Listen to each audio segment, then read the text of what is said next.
नमस्ते एवरीवन, स्वागत है आपका आपके अपने चैनल नीटफ्लिक्स पे। आज का हमारा टॉपिक है स्पाइनल कॉर्ड। आज हम बात करेंगे स्पाइनल कॉर्ड के स्ट्रक्चर के बारे में, फंक्शन के बारे में, जिसमें हम देखेंगे रिफ्लेक्स एक्शन और रिफ्लेक्स एक्शन का जो पाथवे होता है रिफ्लेक्स आर्क।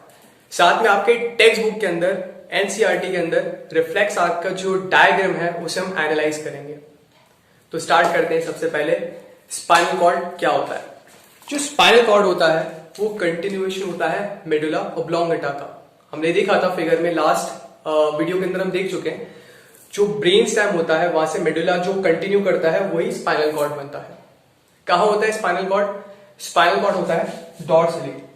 डॉर्सली मतलब पीछे होता है, वर्टिब्रल कॉलम के अंदर होता है स्पाइनल कॉर्ड। अब स्पाइनल कॉर्ड का स्ट्रक्चर मैंने यहां पे बनाया है कट सेक्शन, क्रॉस सेक्शन बनाया है स्पाइनल कॉर्ड का, जहां पे आगे वाला साइड आपको पता है वेंट्रल होगा, पीछे वाला डॉर्सल, पोस्टीरियर साइड। अब यहां पर हम देख रहे हैं जो स्पाइनल कॉर्ड है इसके अंदर हमें एक एच शेपेड स्ट्रक्चर दिख रहा है या फिर बटरफ्लाई शेपेड स्ट्रक्चर दिख रहा है। इसे हम क्या बोलते हैं? इसे हम बोलते हैं ग्रे मैटर। क्या है ये? Grey matter. अब ग्रे मैटर के चारों तरफ ये जो एरिया बच गया इसे मैं हाईलाइट कर देता हूं।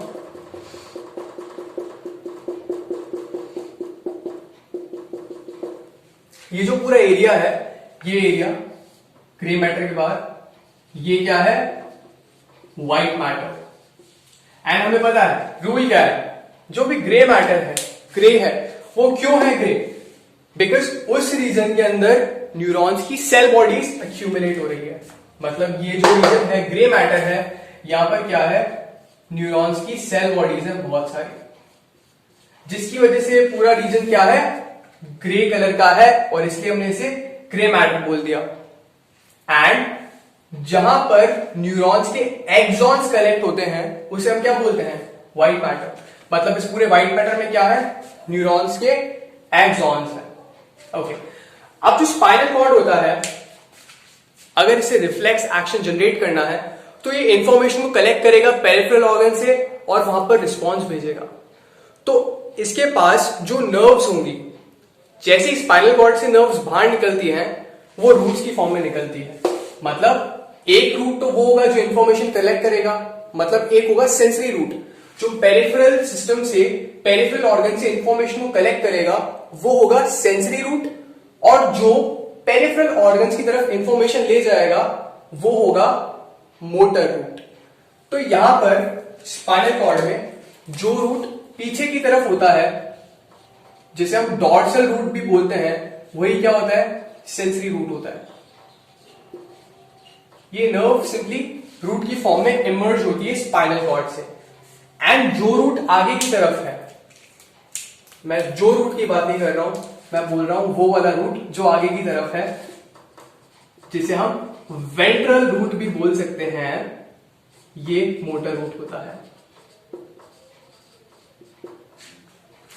अब स्पाइनल कॉर्ड इंफॉर्मेशन को पीछे से कलेक्ट करता है, पीछे से कलेक्ट करेगा और आगे से भेजेगा। ये स्पाइनल कॉर्ड पे पूरे जो भी इसका पूरा एंटायर सेक्शन होता है वहां पे अप्लाई होता है। अब नेक्स्ट हम बात करेंगे स्पाइनल कॉर्ड के फंक्शंस के बारे में। इतना हमें पता होनी चाहिए, इतना हमें पता है तो जो भी स्पाइनल कॉर्ड के फंक्शंस वो समझ सकते हैं। अब नेक्स्ट हम बात कर रहे हैं रिफ्लेक्स एक्शन की, जिसे हम रिफ्लेक्स भी बोल सकते हैं। रिफ्लेक्स एक्शन क्या होता है? See what is reflex action? Reflex action is rapid, involuntary and effortless response to peripheral stimulation। peripheral stimulation क्या होगा? कोई भी चीज, फॉर इंस्टेंस मुझे किसी ने यहाँ पे प्रिक किया, बहुत तेज पेन से स्ट्राइक किया, तो मुझे दर्द होगा। उस दर्द की वजह से क्या होगा? मेरा हाथ अपने आप दूर जाएगा। तो ये क्या है? ये रिफ्लेक्स एक्शन है। वैसे ही रिफ्लेक्स एक्शन एक बार फिर से मैं इसे डिफाइन कर देता हूं। ये क्या होता है? रैपिड होता है, इनवॉलेंटरी होता है एंड एफर्टलेस होता है। मतलब यहां पे एफर्टलेस मतलब विदाउट एनी कॉन्शियस एफर्ट। जो सेरिब्रल कॉर्टेक्स है कॉन्शियसनेस सेरिब्रल कॉर्टेक्स से रिलेटेड होती है, मतलब जो इंफॉर्मेशन है वो हायर सेंटर ब्रेन के सेरिब्रल कॉर्टेक्स पे नहीं जा रहा है, इसलिए एफर्टलेस। क्यों इनवॉलेंट्री है? क्योंकि आपके कंट्रोल में नहीं होता है। अगर कोई आपको बहुत तेज पिन प्रिक कर रहा है तो आपका हाथ अपने आप पीछे जाएगा, इसको आप वॉलेंटरीली नहीं रोक सकते हो। रैपिड क्योंकि ये बहुत फास्ट होता है, क्यों होता है रिफ्लेक्स। अब क्यों ये एफर्टलेस है, हायर सेंटर पे क्यों नहीं जा रहा है, इसे समझने का एक और तरीका है कि जो भी चीजें, जो भी stimulus, most of the time reflex action जब भी इन्वॉल्व होता है तो स्टिमुलस डेंजरस होता है। मतलब चांसेस है कि वो स्टिमुलस आपकी बॉडी को इंजर करेगा, और नेचुरली हमें पता है जो भी चीज हमें नुकसान पहुंचाती है हम उससे दूर भागते हैं। तो इसके लिए अल्टीमेटली क्या होगा, ये फास्ट होता है, इनवॉलेंटरी होता है और एफर्टलेस होता है, क्योंकि यहाँ पे सोचने की जरूरत नहीं है, आपको हटना ही, आपको दूर भागना है उससे। That's why effortless. ओके, अब जो रिफ्लेक्स एक्शन जिस पाथवे से हम एग्जीक्यूट करते हैं उस पाथवे को हम बोलते हैं रिफ्लेक्स आर्क। रिफ्लेक्स आर्क क्या है? वो पाथवे है जिससे हम रिफ्लेक्स एक्शन को एग्जीक्यूट करते हैं। अब जो रिफ्लेक्स आर्क होता है इसके कुछ इंपॉर्टेंट कंपोनेंट्स होते हैं और वो हमें पता होने चाहिए। जो पहला कंपोनेंट होता है रिफ्लेक्स आर्क का वो होता है रिसेप्टर। अब जो रिसेप्टर होता है ये क्या करता है, मैं आपको रिसेप्टर का फंक्शन बताता हूं। जो रिसेप्टर होता है इसके दो फंक्शन होते हैं।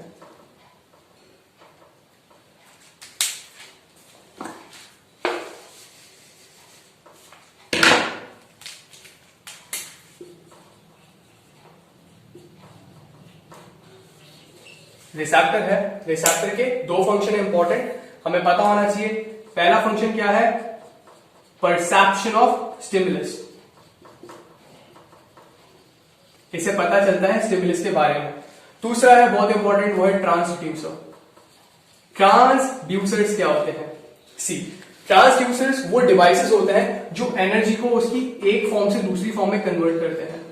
If you remember law of conservation of energy, energy can neither be created nor be destroyed but can be transform from one form into another. यही है ट्रांसड्यूसर, यही काम करता है यहाँ पे। अब मैं आपको क्यों बता रहा हूं, बिकॉज फॉर इंस्टेंस अगर मुझे यहाँ पे किसी ने टच किया तो मुझे कैसे पता चल रहा है किसी ने मुझे टच किया? अगर कोई मुझे फिंगर से टच कर रहा है तो फोर्स लगा रहा है, एंड इसकी वजह से क्या है, ये एक तरह से मैकेनिकल एनर्जी का फॉर्म है। ये फिंगर है मेरे पास आ रहा है, इसका जो काइनेटिक एनर्जी था वो काइनेटिक एनर्जी कहां ट्रांसफर हुआ? मेरी स्किन पे ट्रांसफर हुआ। अब मेरी स्किन पे जो रिसेप्टर्स होंगे वो ये mechanical energy, kinetic energy mechanical energy होती है, इस मैकेनिकल एनर्जी को कन्वर्ट करेंगे उस फॉर्म ऑफ एनर्जी के अंदर जो कि मेरी बॉडी समझ सकती है। एंड हमारी बॉडी के अंदर जो न्यूरॉन्स होते हैं वो इंफॉर्मेशन को इम्पल्स की फॉर्म में इम्पल्स की फॉर्म में कैरी करते हैं। एंड मैंने आपको बताया है जो इम्पल्स है वो एक करंट है, तो मतलब इलेक्ट्रिसिटी में कन्वर्ट करेंगे। जो रिसेप्टर्स है वो काइनेटिक एनर्जी को इम्पल्स में कन्वर्ट करेंगे, और इम्पल्स क्या है? Electrical energy. वैसे ही अगर मुझे अभी किसी ने कुछ गर्म लगाया तो स्किन पे जो रिसेप्टर्स हीट को डिटेक्ट करते हैं वो इस हीट एनर्जी को कन्वर्ट करेंगे इलेक्ट्रिकल एनर्जी में, और हो जाएगा सेंट्रल नर्वस सिस्टम के पास। आप लोग मुझे देख पा रहे हो, क्यों देख पा रहे हो? बिकॉज जो लाइट है आपके पास, जो लाइट आ रहा है वो लाइट आपकी आईज में जा रहा है। लाइट क्या है? Electromagnetic energy. इस इलेक्ट्रोमैग्नेटिक एनर्जी को रॉड्स एंड कोन्स, जो आईज के अंदर रिसेप्टर्स होते हैं, वो इसे कन्वर्ट करेंगे इलेक्ट्रिकल एनर्जी के अंदर, जो कि ब्रेन के पास जाता है। आप कुछ सुन रहे हो, साउंड है, ये भी क्या है? एनर्जी है, जो हमारे ईयर के अंदर फिर जो रिसेप्टर्स होते हैं वो इसे कन्वर्ट करते हैं इलेक्ट्रिकल एनर्जी में, जो ब्रेन के पास जाता है और वहां पर प्रोसेसिंग होता है। तो सारे रिसेप्टर्स बॉडी के अंदर ट्रांसड्यूसर की तरह वर्क करते हैं। तो पहला कंपोनेंट क्या हो गया? रिफ्लेक्स आर्क का रिसेप्टर। जो इसका दूसरा कंपोनेंट होता है वो होता है, बात करते हैं क्या होता है, लेकिन उसका काम क्या होगा? इंफॉर्मेशन को सेंट्रल नर्वस सिस्टम के पास पहुंचाना। तो ये कंपोनेंट क्या होगा? एक न्यूरॉन होगा, लेकिन कौन सा neuron? Sensory neuron. Important, sensory neuron. और सेंसरी न्यूरॉन को अफरेंट फाइबर भी बोलते हैं। रिसेप्टर टच किया, इंफॉर्मेशन कहां कैरी करेगा? सेंट्रल नर्वस सिस्टम के पास, सेंसरी न्यूरॉन के अंदर। अब जो सेंसरी न्यूरॉन होता है यहां पर रिफ्लेक्स आर्क के अंदर, वो बहुत यूनिक होता है इन द सेंस, ऑब्वियसली जितने भी सेंसरी न्यूरॉन्स हैं वो सारे सेंसरी न्यूरॉन्स जो मैं आपको दिखाने वाला हूं इस टाइप के होते हैं, और ये है वो न्यूरॉन।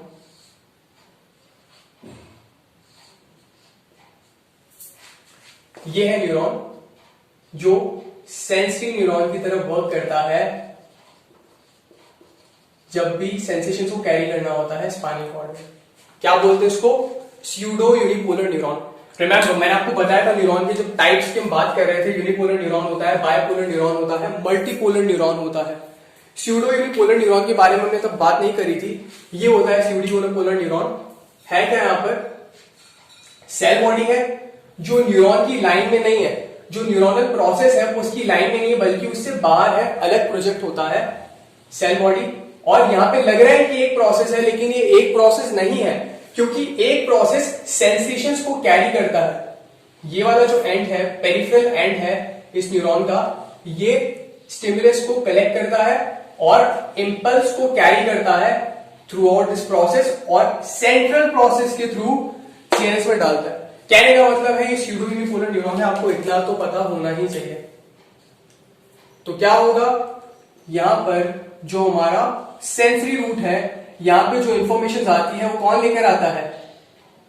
Pseudo unipolar neuron. इस डॉर्सल रूट के अंदर जो इंफॉर्मेशन आ रही है वो कौन कैरी कर रहा है? Sensory neuron. और वो क्या है? Dorsal root. क्या है वो? स्यूडो यूनिपोलर न्यूरॉन, जो डॉर्सल रूट के थ्रू स्पाइनल कॉर्ड में जा रहा है इंपल्स को लेकर। अब नेक्स्ट क्या आता है? Central nervous system. Central nervous system में मैं बात करें स्पाइनल कॉर्ड की तो मेंशन करने की जरूरत ही नहीं है। क्या है? स्पाइनल कॉर्ड है जहां पर ये एक्शन इलिसिट होने वाला है। नेक्स्ट है, अब सेंट्रल नर्वस सिस्टम से ये इंफॉर्मेशन कहां जाएगा? पेरिफेरी पे जाएगा फॉर रिस्पॉन्स। जो पेरिफेरी में जहां पर जाता है उसमें कुछ मसल्स हो सकती हैं जिन्हें हम इफेक्टर बोलते हैं। लेकर कौन जाता है? Motor neuron. मोटर न्यूरॉन यहां से इंफॉर्मेशन कैरी करता है वेंट्रल रूट के थ्रू। वेंट्रल रूट से ये मोटर न्यूरॉन है, इंफॉर्मेशन यहां से बाहर जाता है थ्रू वेंट्रल रूट।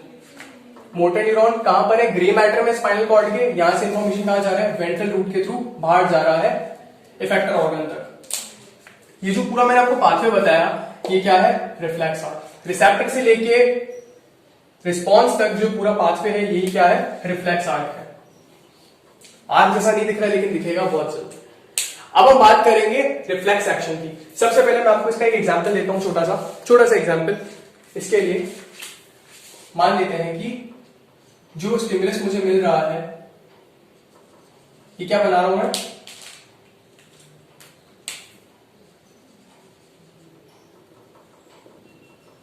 ये क्या है? बर्निंग मैच हेड है। मैच स्टिक मैंने बनाई है, गर्म है, जल रही है। टच करूंगा तो मेरे हैंड को, मेरा जो फिंगर है वो जल जाएगा। अब क्योंकि मुझे यहां से दर्द होगा, पेन होगा, तो रिफ्लेक्स एक्शन आएगा मुझे प्रोटेक्ट करने के लिए। कैसे? जब मैंने अपना फिंगर यहां पे रखा तो मेरा फिंगर मुझे गरम गरम लगेगा। जो हीट एनर्जी है, क्यों लग रहा है गरम? बिकॉज जो हीट एनर्जी है वो क्या कर रही है?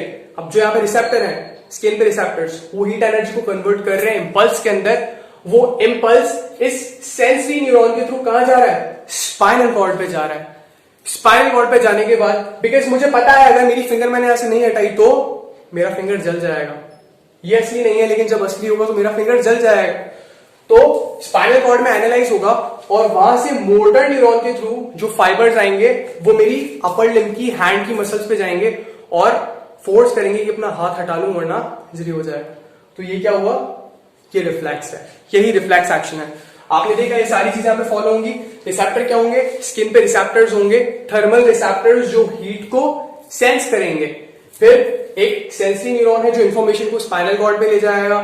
उसके बाद स्पाइनल कॉर्ड पे एनालाइज होगा, फिर मोटर न्यूरॉन इंफॉर्मेशन को मसल्स के पास लेकर आएगा और मेरे हाथ को मूव कराएगा और ये आ गया रिस्पॉन्स। तो ये पूरा पाथवे है रिफ्लेक्स आर्क। आप समझते हैं ये फिगर जो आपकी टेक्स्ट बुक में दे रखा है लेकिन एक्सप्लेन बिल्कुल नहीं किया। क्या है फिगर? उन्होंने क्या किया है? नी जर्क रिफ्लेक्स का एग्जांपल दिया है आपकी टेक्स्ट बुक के अंदर। होता क्या है? एक हैमर होता है,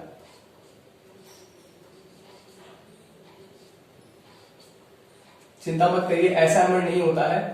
ये हैमर क्या होता है? हमें मारना होता है टेंडन पे। टेस्ट करने के लिए अलग हैमर आता है, ऐसा हैमर नहीं होता है। मैंने एग्जाम्पल के लिए ले लिया है। हुआ क्या?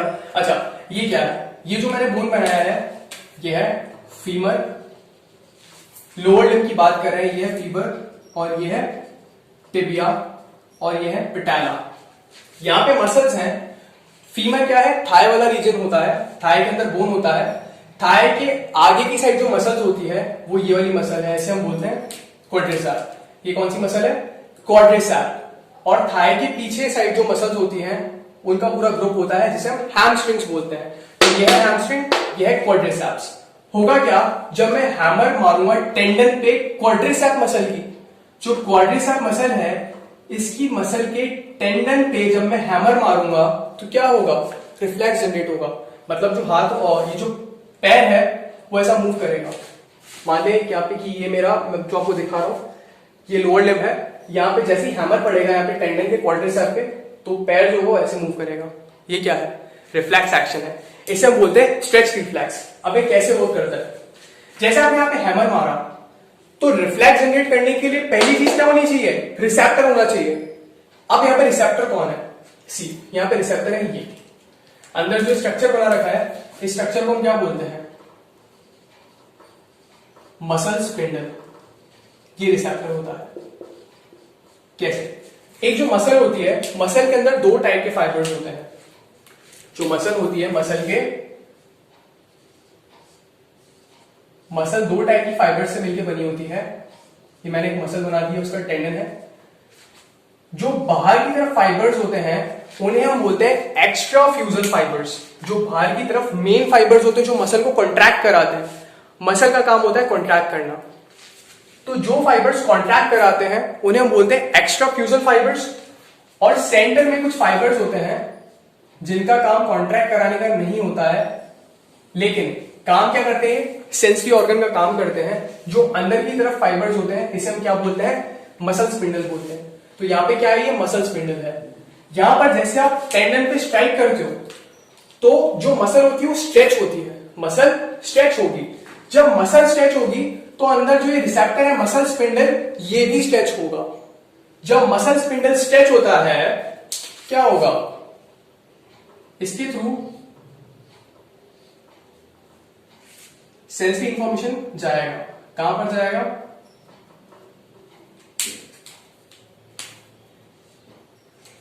जैसा आप इसको स्ट्रेच करोगे, ये स्ट्रेच क्या है? मैकेनिकल एनर्जी है। इस मैकेनिकल एनर्जी को कन्वर्ट करेगा इंपल्स में और सेंसरी न्यूरॉन के थ्रू कहां भेजेगा?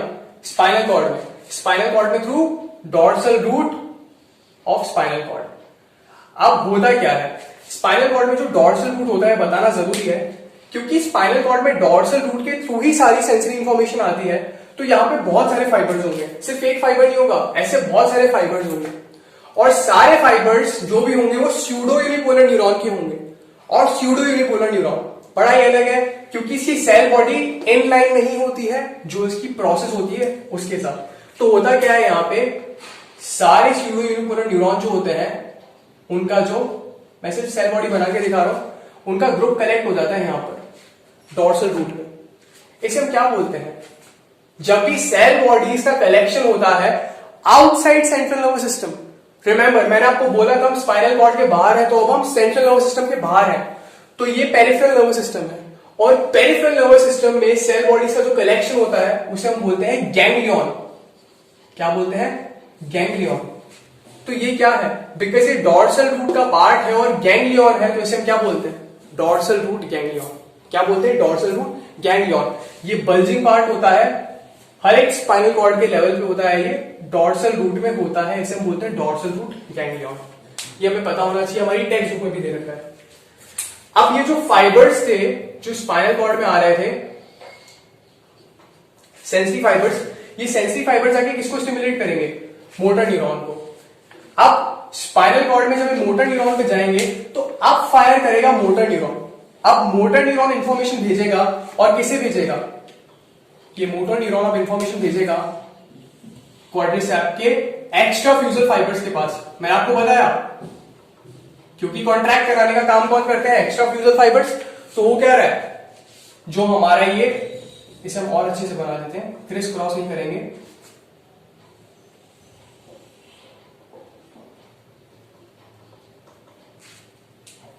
जो मोटर न्यूरॉन है वो क्या करेगा, वो क्वाड्रिसेप मसल के पास ही जाएगा और अब क्या कराएगा, क्या करा सकता है। जो रिफ्लेक्स था वो जनरेट कब हुआ था, जब आपने हैमर से स्ट्राइक किया और हैमर से स्ट्राइक करने पे मसल स्ट्रेच हुआ था।